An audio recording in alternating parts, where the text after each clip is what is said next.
they intended it to be exactly like this. Okay, that's what they intended. What actually happened? What actually happened? Okay, I will try to explain to you. As you remember, I explained to you before that not only the underground cavity would be created, but it would be surrounded by the crushed zone, which will be filled with a pulverized material, and the damaged zone. So I have another drawing. It is also from my book. That the demolition idea actually looked like this. The tower goes under surface 27 meters, and another 50 meters was the position of nuclear charge, the zero box.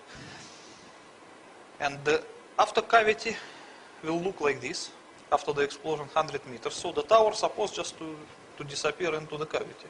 Yes. Okay. But as you remember, when I explained to you in the previous drawing about the underground nuclear explosion 500 meters deep, yes, all those zones, they were more or less concentric. yes. The cavity, the crushed zone, and the damaged zone. Because the pressure from every direction, when the charge is buried sufficiently deep, is the same. I mean, the resistance of materials from every direction is the same. Yes. So the expansion of all these rings will be almost the same to every direction. But if we position the nuclear charge closer to the Earth's surface, not the 500 meters, are just like 50 meters or 77 meters, this cavity will not look like this. They will look more elliptic with a longer end facing upwards. So the cavity will be of this form, and the crushed zone will be the same. It will look more or less like an egg with the sharper end facing upwards. I understand. Why it happens? Because the resistance of materials towards the Earth's surface is the least. And everything always goes by the way of the least resistance. Oh, so if it's going through, that pressure is going through the foundations, then it reaches a floor, then it reaches a carpet, then it reaches a desk, and there's nothing like solid granite that it's pushing against. No, as you see, here I make the cavity of the round form, but yes, that is in the ideal case, but nothing is ideal in reality. So if the tower is like this, and the nuclear charge is positioned here, it would not produce exactly round cavity. It will produce cavity of this form. Okay. And the crushed and damaged zone, they will be also like this. Because they will tend to expand by the way of least resistance towards the Earth's surface, rather than to these directions. Because here the resistance of materials is much stronger than this way. So it's just pure physics. And the other thing that you have to consider, that granite around here is more or less solid and strong material, while the tower is half empty. And even though it is steel, but it provides different resistance of material compared to granite. That's why the expansion by the tower structure of these zones will be much longer than it underground case. So if it's only 77 meters below the surface, wouldn't we hear an enormous explosion? No, you would not. What would we hear? Nothing. You will just feel the shaking of the earth, which is typical for underground nuclear explosions. Like a train going underneath? Can be compared. It would be... You can measure it by the Richter scale. 150 kiloton will produce something like maybe 5.7 by Richter scale. It's enough to feel. So when the fire chief, when the fireman testified when he left the Marriott Center and felt the ground shaking, yes, and then looked up and the South Tower was coming down. Yes, that is very reasonable explanation, because you know this expansion of these zones towards the tower structure it took a few seconds, because once the nuclear explosion happens, at this time the earth was shook like earthquake, and then the pressure of gases begin to expand the cavity and to create these zones which will continue by the tower structure. And between the actual shaking and this process will be a few seconds. I guess in the it was 12 seconds, as you can see in the movie. We have one movie. Look at this one. This is one of the rarest movie that contemporary. You can see that the tower begins suddenly to shake. Yes. You can see it in this. And then you can measure, you can count 12 seconds and the tower started to come down. So it takes 12 seconds for what to happen? For these 12 seconds, the pulverization wave was propagated towards the tower,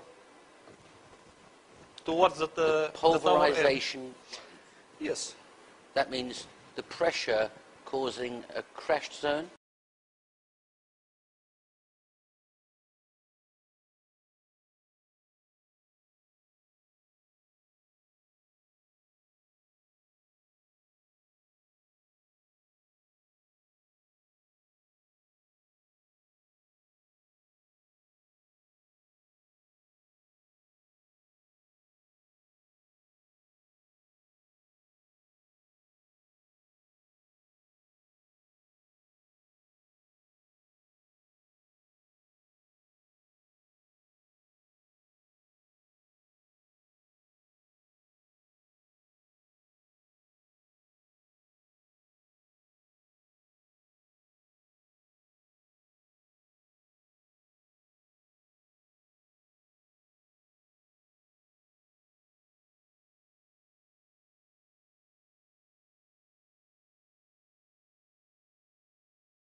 Okay, I explain to you. You see, let's say this is our tower.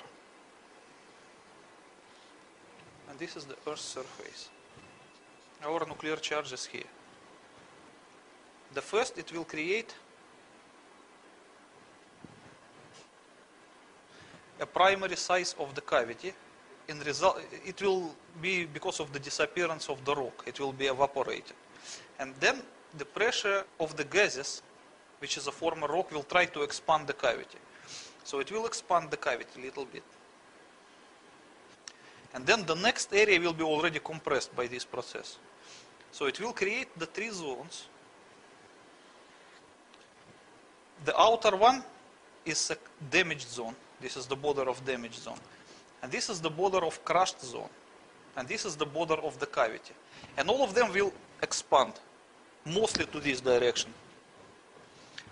So before the foundation of the tower will be reached by the border of expanding cavity, it will be first reached by the border of the damaged zone, which will continue to propagate upwards until it reaches some, maybe 350 meters. Okay?